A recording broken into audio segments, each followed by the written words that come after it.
Humane AI fue fundada por dos ex ejecutivos de Apple, se robó más de 200 empleados de la empresa y quemó más de 230 millones de dólares para crear el producto que prometía reemplazar al iPhone.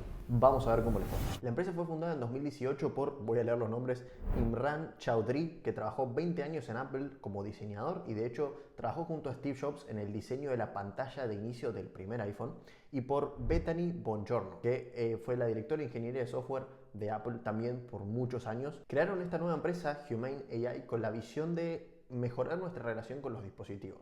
Ellos querían liberar a las personas de las pantallas. Todas estas son palabras de ellos mismos.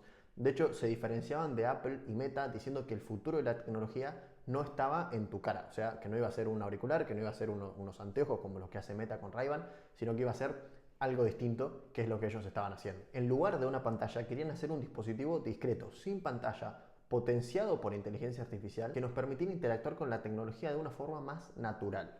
Ellos estaban viendo muchos problemas por la tecnología en el mundo, que son reales, mucha gente con ansiedad, con distanciamiento social, con depresión, con pérdida de capacidades, de habilidades del cerebro por redes sociales, etc. Y lo que ellos decían era que nos querían devolver nuestra humanidad. Y repito, todas estas cosas son palabras de ellos que él mismo dijo, el fundador, en una charla TED en el 2023.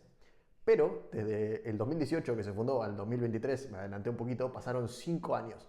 5 años en los que operaron casi que en secreto. No presentaron ningún producto. Era una empresa que no tenía productos, que no salía a vender nada, lo cual no es tan raro, pero bueno, pasó mucho tiempo y durante todo este tiempo, durante estos 5 años, empezaron a contratar empleados de Apple.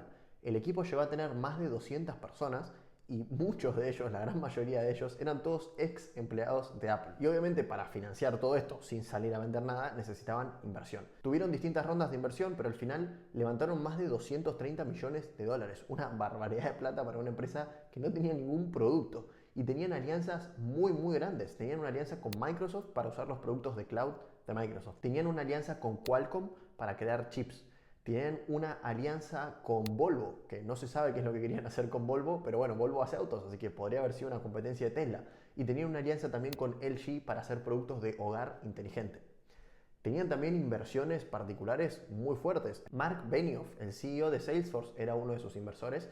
Y el inversor más importante que tenían fue Sam Altman. Personalmente él invirtió en la empresa, de hecho era uno de los accionistas mayoritarios. Además de invertir un montón de plata en la empresa, también tenía una alianza con OpenAI para usar ChatGPT en sus productos, que de hecho después cuando salió el producto estaba altamente integrado con ChatGPT. Estas rondas de inversión de todas estas empresas y personas valoraron a Humane AI en más de 800 millones de dólares. Es una barbaridad.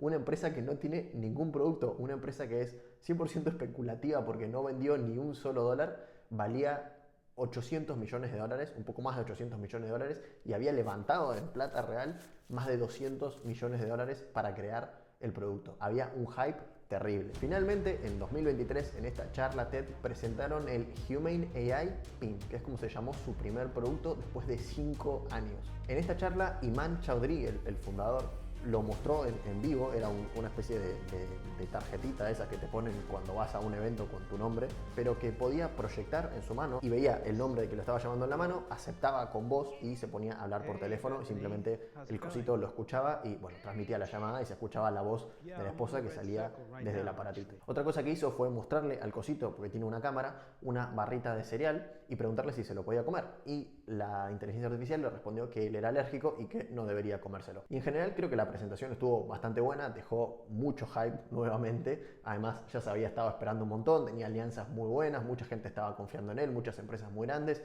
Presentó esto que realmente se veía bastante interesante. Para sumar al hype, después de esta charla TED, apareció el pin en la Semana de la Moda de París. Una modelo tenía el pin en el vestido, un poquito tratando de imitar lo que había hecho Apple hace algunos años antes con el Apple Watch, que había una foto que se viralizó mucho de Beyoncé con el Apple Watch antes de que el Apple Watch saliera. Que es muy notorio cómo había muchísima influencia de Apple en esta empresa. O sea, tenían empleados de Apple, bueno, ellos dos, los fundadores, eran ejecutivos de Apple y usaban tácticas muy parecidas a las de Apple, esto de presentar en una conferencia. Bueno, imitaron esta táctica de usar famosos o eventos de moda para mostrar productos también antes de que salieran al mercado. Pero bueno, finalmente, después de tanto hype que habían generado, en noviembre de 2023 presentaron por fin el producto, las especificaciones y el precio. Se llamaba de vuelta Humane AI Pin, eso ya lo sabíamos todos. Era un dispositivo como el que vimos, se agarra a la ropa, que es una especie de rectangulito, que ve y escucha todo lo que vos ves y escuchás. Y está altamente integrado con ChatGPT. El precio era de $699, pero además requería una suscripción de $24 al mes que te daba un plan de datos. O sea, no requería que se conecte con tu celular, era como un reemplazo de tu celular. Para eso tenías que pagar un nuevo plan de datos de telefonía. Venía con su propio número, de hecho. Y acá es donde todos empezaron a llamarlo el iPhone Killer. O sea, era literalmente un reemplazo de un teléfono. Yo no sé muy bien si en ese momento había mucho hype o qué, no sé por qué la gente empezó a llamarlo el iPhone Killer cuando claramente no tiene las mismas capacidades que el iPhone, o sea, no habían demostrado que tengan las mismas capacidades del iPhone y tenían el mismo precio.